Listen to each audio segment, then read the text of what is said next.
મિત્રો ચાસણી વગર બેસનમાં કાચું દૂધ નાખતા ખરેખર આજે તો કમાલ થઈ ગયો, કેમ કે 3 સામગ્રીથી ફક્ત 8 મિનિટની અંદર એટલી સરસ મજાની ટેસ્ટી રેસીપી બનાવી કે સાસુમાં તો ખાઈને ખુશ થઈ ગયા અને મને કહેવા લાગ્યા કે ખરેખર સુપર બનીને તૈયાર થઈ છે. જો સ્ટેપ બાય સ્ટેપ ફોલો કરશો તો પહેલી વારમાં એકદમ પરફેક્ટ બનીને જ તૈયાર થશે.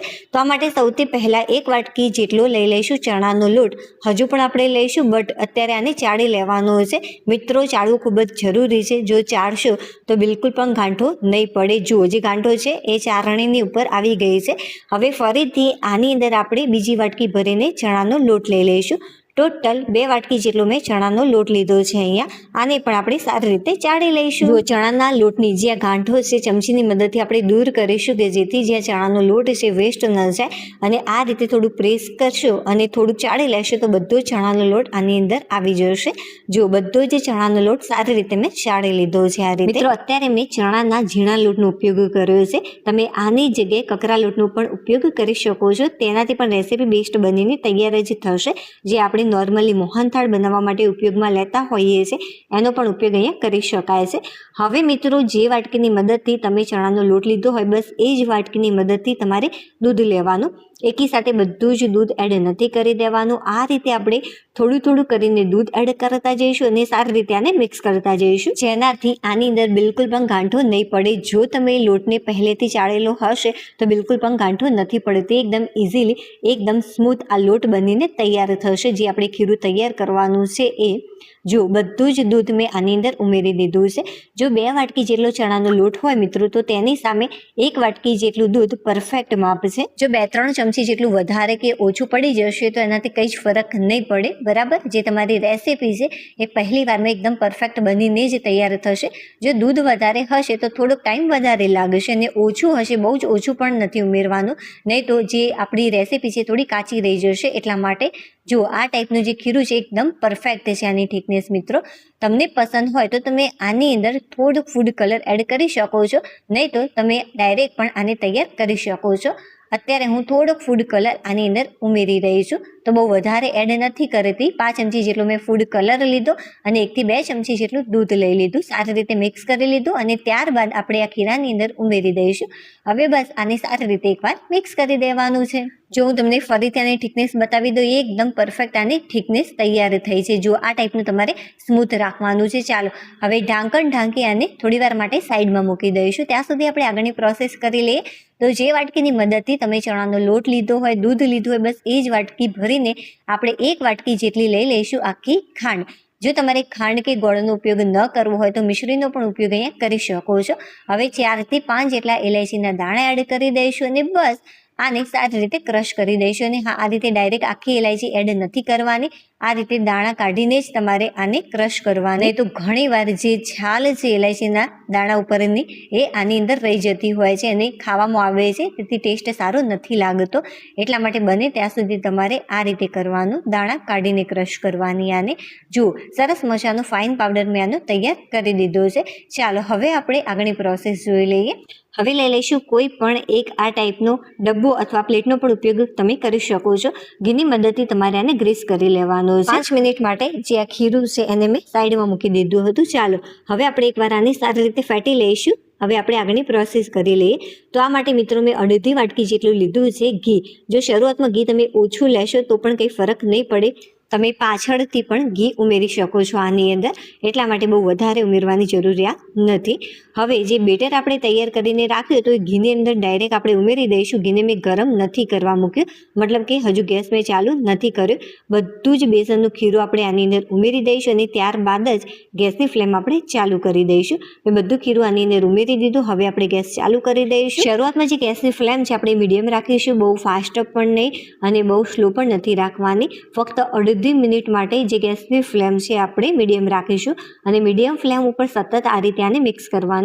જો તમે બહુ ફાસ્ટ રાખશો તો બહુ ગઠ્ઠા પડી જશે અને રેસીપી સારી નહીં બને, અને એકદમ ધીમી રાખશો તો બહુ જ ટાઈમ લાગશે.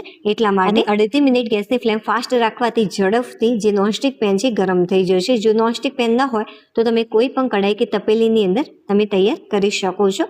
જે ગેસની ફ્લેમ છે મિત્રો હવે મેં એકદમ ધીમી કરી દીધી. જુઓ હવે જે આ મિશ્રણ છે ઘટ થવા લાગ્યું છે. હવે આપણે ધીમા તાપે આને સતત આ રીતે મિક્સ કરતા જઈશું. તો 2 થી 3 મિનિટની અંદર સરસ મજાનું આ ઘટ થઈ જશે. મિત્રો 2 થી 3 મિનિટની અંદર જે મિશ્રણ છે સરસ મજાનું ઘટ થવા લાગ્યું છે. હવે થોડુંક આની અંદર દાણેદાર લાગે એ માટે આપણે એડ કરીશું સોજી. તો નાની સોજીનો તમારે ઉપયોગ કરવાનો છે. તો સૌથી પહેલાં 1 ચમચી જેટલી મેં સોજી એડ કરી સારી રીતે એકવાર આને મિક્સ કરી લઈશું. એક સાથે બધી જ એડ નથી કરવાની. આ રીતે આપણે થોડી થોડી કરીને સોજી એડ કરતા જઈશું અને આને મિક્સ કરતા જઈશું. ચાલો હવે આપણે ફરીથી 1 મોટી ચમચી ભરીને સોજી એડ કરીશું અને આને ફરીથી એકવાર મિક્સ કરી લઈશું. જો તમને દાણેદાર વધારે પસંદ હોય મિત્રો તો તમે આની અંદર પા વાટકી અથવા તો 4 થી 5 ચમચી જેટલી સોજીનો ઉપયોગ કરી શકો છો. સારી રીતે એકવાર આને મિક્સ કરી લઈશું. અને હા ફ્રેન્ડ્સ, એક વિડીયો બનાવવામાં ખરેખર બહુ જ મહેનત લાગતી હોય છે. થોડી પણ રેસીપી તમને પસંદ આવી હોય, યુનિક લાગી રહી હોય તો પ્લીઝ વિડીયોને લાઇક કરી દેજો. ચેનલ પર નવા હોય તો ચેનલને સબસ્ક્રાઈબ કરવાનું બિલકુલ પણ ભૂલતા નહીં. જો સરસ મજાનું જે મિશ્રણ છે એક જગ્યાએ એકઠું થવા લાગ્યું છે. હવે આપણે મિત્રો આની અંદર એડ કરીશું 1 થી 2 નાની ચમચી જેટલું ઘી. જો ઘી તમારે એડ ન કરવું હોય તો ટોટલી ઓપ્શનલ છે, બરાબર. બટ આ રીતે થોડું થોડું કરીને ઘી એડ કરી અને આ રીતે શેકવાથી ખરેખર જે રેસીપીની મીઠાશ છે કંઈક અલગ જ આવશે. અને હા, જે સોજી મેં આની અંદર ઉમેરી છે એ પણ ટોટલી ઓપ્શનલ છે. તમે સોજી વગર પણ આ રેસીપી બનાવી શકો છો મિત્રો. બટ સોજી એડ કરવાથી ખરેખર જે આનું ટેક્સચર છે સરસ મજાનું દાણેદાર બનીને તૈયાર થતું હોય છે. જુઓ મેં આ રીતે 2 નાની ચમચી જેટલું ઘી એડ કરી ફરીથી હું આની અંદર 2 નાની ચમચી જેટલું ઘી એડ કરી રહી છું. તમે 1 ચમચી જેટલું પણ એડ કરી શકો છો જો મોટી ચમચી હોય તો. ફરીથી આપણે સારી રીતે આને મિક્સ કરી દઈશું. મારા સાસુમાં કહી રહ્યા છે કે દિશા મોહનથાળ બનાવે છે કે શું? ખરેખર બહુ જ સરસ આની સુગંધ આવી રહી છે. જો સરસ મજાનું પહેલાં કરતાં ડ્રાય થઈ ગયું છે. અને હા, જો તમારે 15 થી 20 દિવસ માટે આને સાચવવું હોય તો મિત્રો આના કરતાં પણ વધારે તમારે ડ્રાય કરી દેવાનું છે. અને હા, જો થોડુંક સોફ્ટ ખાવું હોય, ઇન્સ્ટન્ટ ખાવું હોય અને થોડા દિવસ માટે જ સાચવવું હોય તો તમે આ રીતે અપનાવી શકો છો. જો મેં બહુ જ વધારે પડતું આને કૂક નથી કર્યું. હવે મિત્રો જે ખાંડ હતી દળેલી એ આપણે એડ કરી દઈશું આની અંદર. જે 1 વાટકી ખાંડ એડ કરી છે જેનું માપ છે એકદમ પરફેક્ટ છે. જો તમને ઘણી વધારે પસંદ હોય તો તમે 1.5 વાટકી જેટલી ખાંડ પણ એડ કરી શકો છો. બટ આનાથી જે મીઠાશ છે મને તો પરફેક્ટ લાગી. બટ હા, જો વધારે પસંદ હોય તો મેં કહ્યું એ રીતે તમે કરજો. હવે બસ સારી રીતે ખાંડ સાથે આને મિક્સ કરી લેવાનું. મિત્રો ખાંડ એડ કર્યા પછી મેં બહુ વધારે કૂક નથી કર્યું. બસ અડધી મિનિટ માટે આ રીતે ફક્ત મિક્સ જ કર્યું છે. જે ગેસ છે હવે આપણે બંધ કરી દઈશું. જેનું ટેક્સચર છે પરફેક્ટ થયું છે કે નહીં આપણે કઈ રીતે તપાસ કરી શકીએ. તો જો આ રીતે એકઠું થઈ જવું જોઈએ. બીજું આપણે જોઈ લઈએ તો તમારે થોડોક મિશ્રણમાંથી નાનો ભાગ લેવાનો છે. આ રીતે તમારે ગોળ ફેરવવાનું. જો હાથમાં બિલકુલ પણ નથી ચીપકતું, મતલબ કે એકદમ પરફેક્ટ રીતે આ કૂક થઈ ગયું છે. હવે જે ઘીથી આપણે ગ્રીસ કરીને રાખ્યો તો ડબ્બુ બસ એની અંદર આ રીતે મૂકી દઈશું. ઘીવાળી મેં ચમચી કરી દીધી છે. આ રીતે આપણે એને સેટ કરી દઈશું. જો સરસ મજાનું મેં સેટ પણ કરી દીધું છે. હવે ઉપરથી આપણે બદામની કતરણથી ગાર્નિશ કરીશું. ફરીથી હલકું આ રીતે પ્રેસ કરી દેવાનું. હવે અડધો કલાક માટે હું આને ફ્રીઝરમાં મૂકી રહી છું કે જેથી ઝડપથી ઠંડુ પડી જાય અને થોડુંક કડક થઈ જાય. જુઓ સરસ મજાનો કડક થઈ ગયું છે. ચાલો હવે આપણે આને કટ કરી દઈશું. જુઓ કેટલી સરસ મજાની મીઠાઈ બનીને તૈયાર થઈ છે. ચાલો સૂર્યપ્રકાશમાં હું તમને આનું ઓરિજિનલ રિઝલ્ટ બતાવું. જુઓ કેવી લાગી રહી છે ને મોહનથાળને પણ ટક્કર મારે તેવી.